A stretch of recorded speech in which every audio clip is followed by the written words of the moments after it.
എല്ലാ കൂട്ടുകാർക്കും ചിത്രാസ് വേൾഡിൻ്റെ പുതിയൊരു വീഡിയോയിലേക്ക് സ്വാഗതം. ഇന്ന് ഞാൻ നിങ്ങളെ കൂട്ടിക്കൊണ്ടു പോകുന്നത് മറയൂരിലെ ഒരു ശർക്കര ഫാക്ടറിയിലേക്കാണ്. കേരളത്തിലെ ഇടുക്കി ജില്ലയിലെ മൂന്നാർ ഉടുമ്പൽപേട്ട റോഡിൽ മൂന്നാറിൽ നിന്ന് 42 കിലോമീറ്റർ വടക്ക് മാറി സ്ഥിതി ചെയ്യുന്ന ഒരു സ്ഥലമാണ് മറയൂർ. പ്രകൃതിദത്തമായ ചന്ദനക്കാടുകളും പ്രകൃതി രമണീയമായ സ്ഥലങ്ങളും മാറ്റി നിർത്തിയാൽ മറയൂരിലെയും കാന്തല്ലൂരിലെയും പ്രധാന വിളയായ വിസ്തൃതമായ കരിമ്പ് കൃഷിക്ക് മറയൂർ അറിയപ്പെടുന്നു.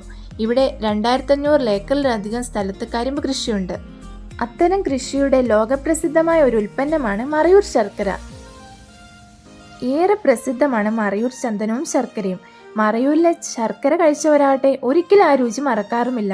മായം ചേർക്കാതെ ഉണ്ടാക്കുന്നതിനാൽ തന്നെ ഏറെ രുചികരവുമാണ്. പാക്കറ്റിൽ കിട്ടുന്ന ശർക്കര വാങ്ങിക്കഴിക്കും മുമ്പ് അത് എങ്ങനെയാണ് ഉണ്ടാക്കുന്നതെന്ന് ആരും ചിന്തിക്കാറില്ല. എന്നാൽ വ്യാജ ശർക്കരകളാണ് ഇപ്പോൾ അങ്ങാടികൾ വാഴുന്നത്. മറയൂർ ശർക്കരയാകട്ടെ മായമൊന്നും ചേർക്കാതെയാണ് ഉണ്ടാക്കുന്നത്. 2000 ലിറ്റർ കരിമ്പിൽ നിന്ന് 150 കിലോ മാത്രം ശർക്കര ഉണ്ടാക്കാമെന്ന് അറിയുമ്പോൾ മാത്രമാണ് മറയൂർ ശർക്കരയ്ക്ക് പിന്നിൽ ഇത്രയും കഷ്ടപ്പാടുണ്ടെന്ന് മനസ്സിലാക്കാൻ സാധിക്കുക. കരിമ്പിൻ കൃഷിക്ക് അനുയോജ്യമായ കാലാവസ്ഥ ആയതിനാൽ കരിമ്പാണ് ഇവിടുത്തെ പ്രധാന വിള.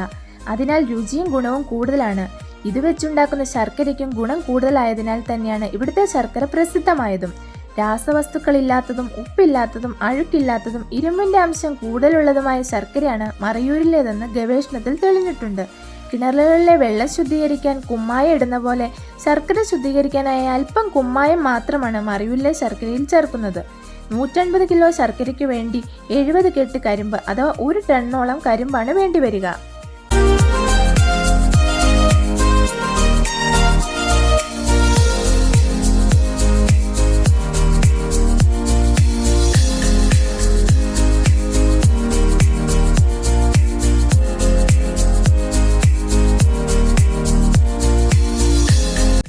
മറയൂരിൽ കർഷകർ കൃഷിയിടങ്ങളിൽ കൃഷി ചെയ്യുന്ന കരിമ്പ് പാകമാവുമ്പോൾ വെട്ടിയെടുത്ത് ശർക്കര ഉണ്ടാക്കുന്ന ഫാക്ടറികളിൽ എത്തിക്കുകയാണ് ചെയ്യുന്നത്. നമ്മൾ വിചാരിക്കുന്ന പോലെ വലിയ ഫാക്ടറി എന്നൊന്നും പറയാൻ സാധിക്കില്ല. ഷീറ്റ് കൊണ്ടോ ഓല കൊണ്ടോ മേഞ്ഞ കെട്ടിടങ്ങളാണിവ. കർഷകർ കൊണ്ടുവരുന്ന കരിമ്പ് വലിയ ജ്യൂസ് പിഴിഞ്ഞെടുക്കാനുള്ള യന്ത്രത്തിലൂടെ കടത്തിവിട്ട് നീര് മുഴുവൻ പിഴിഞ്ഞെടുക്കുന്നു. ഇങ്ങനെ പിഴിഞ്ഞെടുത്ത നീര് തുടർന്ന് വലിയ ടാങ്കിൽ സ്റ്റോക്ക് ചെയ്യുന്നു. ഇവിടുത്തെ ഒരു വലിയ വാർപ്പിലേക്ക് നീര് പകർത്തി തിളപ്പിച്ച് വറ്റിക്കും. കരിമ്പിൻ ചണ്ടി ഉണക്കിയെടുത്ത് അതാണ് അടുപ്പിലെ തീ കത്തിക്കാനായി ഉപയോഗിക്കുന്നത്.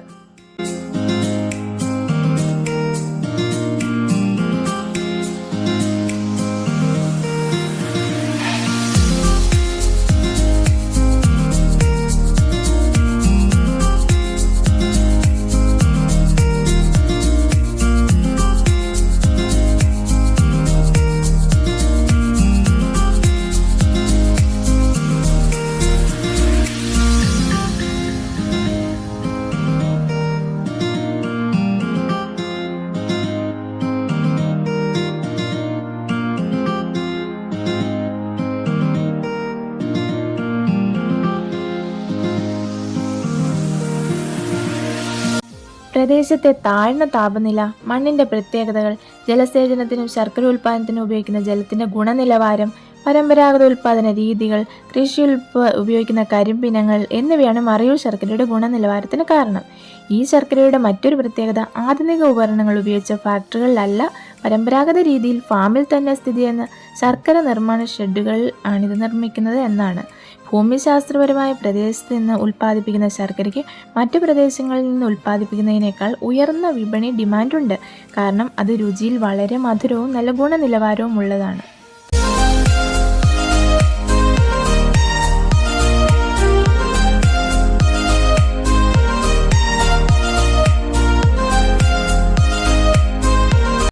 പാത്രത്തിൽ നിന്ന് തടി കൊണ്ടുണ്ടാക്കിയ തളത്തിലേക്ക് ശർക്കര മാറ്റുന്നു. ഇവിടെ വെച്ച് ഇളക്കി ഇളക്കി പദം വരുത്തിയാണ് ചെറിയ ചൂടോടെ തന്നെയാണ് ശർക്കര കൈകൊണ്ട് ഉരുട്ടിയെടുക്കുന്നത്. കൈകളുടെ പാട് മറയൂർ ശർക്കരയുടെ പ്രത്യേകതയാണ്. ശേഷം തഴപ്പായിൽ വെച്ച് ഉണക്കിയാണ് ശർക്കര വിപണിയിലേക്ക് എത്തിക്കുന്നത്. മറ്റ് സ്ഥലങ്ങളിലെ ശർക്കരയ്ക്ക് ഇല്ലാത്ത രുചിയാണ് മറയൂരിലെ സ്പെഷ്യൽ കരിമ്പ് കൊണ്ടുണ്ടാക്കുന്ന ശർക്കരകൾക്ക്.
തമിഴ്നാട്ടിൽ നിന്നും എത്തുന്ന വ്യാജ ശർക്കരയാണ് ഇപ്പോഴും കേരളത്തിൽ സുലഭമായി ലഭിക്കുന്നത്.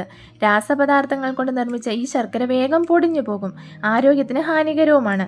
ഇരിക്കും തോറും മുറുക്കം കൂടുന്നതാണ് മറയൂർ ശർക്കര. ഇടയ്ക്കിടെ ഉണ്ടാകുന്ന വിലത്തകർച്ച മറയൂർ ശർക്കര നിർമ്മാണത്തെ സാരമായി ബാധിക്കാറുണ്ട്. മൂന്നാറും മറയൂരും സന്ദർശിക്കുന്നവർ കിലോ കണക്കിനാണ് ശർക്കര വാങ്ങി നാട്ടിലേക്ക് കൊണ്ടുപോകുന്നത്. എന്നാൽ യാതൊരു മായവും ചേർക്കാതെ ഉണ്ടാക്കുന്ന ശർക്കരയ്ക്ക് കാര്യമായ ലാഭമൊന്നും പാവപ്പെട്ട തൊഴിലാളികൾക്ക് ലഭിക്കാറില്ലെന്നതാണ് സത്യം. നിങ്ങൾക്ക് ഈ വീഡിയോ ഇഷ്ടമായെങ്കിൽ ലൈക്ക് ചെയ്യുക, ഷെയർ ചെയ്യുക. കൂടുതൽ വീഡിയോകൾക്കായി ഞങ്ങളുടെ ചാനൽ സബ്സ്ക്രൈബ് ചെയ്യുക. പുതിയൊരു വീഡിയോയുമായി നമുക്ക് വീണ്ടും കാണാം.